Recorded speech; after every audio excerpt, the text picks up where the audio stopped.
pera sa basura, lagi nating naririnig yan. Pero sa pusod ng Zamboanga del Sur, may isang designer na naniniwalang meron ding ganda sa basura. Gown na gawa sa basura, pwedeng ipangrampa.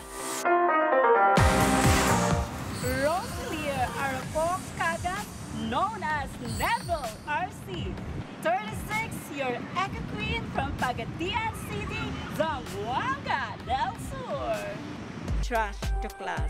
Ang pinaka-main point po talaga ng aming advokasya ay mapansin at malaman ng mga tao kung paano kapulido at saka elegante tingnan ang aming mga gawang obra. Makakatulong tayong mabawasan man lang ang mga basura sa ating kapaligiran.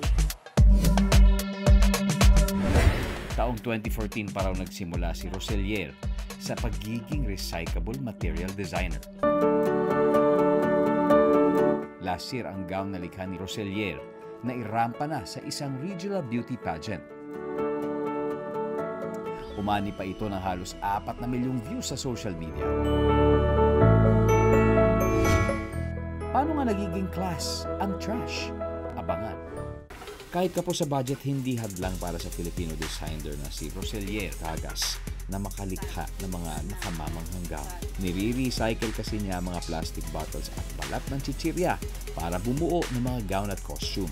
2 to 3 months po. Depende po talaga sa mga uri ng costume kasi may mga process po talaga ito. Aside po sa pagko-collect ng mga basura, sinasanitize po namin lahat yan at saka hinugasan. Sa ngayon po, rental basis lang po kami kasi sa mga ganito pong ori ng mga costume po, yung mga creation, so nagre-rate po ito ng 5K. Depende po talaga sa uri po ng materials na ginagamit at saka design.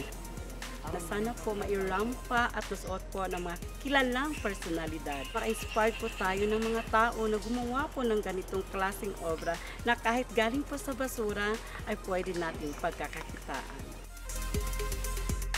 This is your Neville RC, your Eco Queen from Gonas Diseños, a home of unique and original creations. And always remember, be responsible, not in words, but true in action.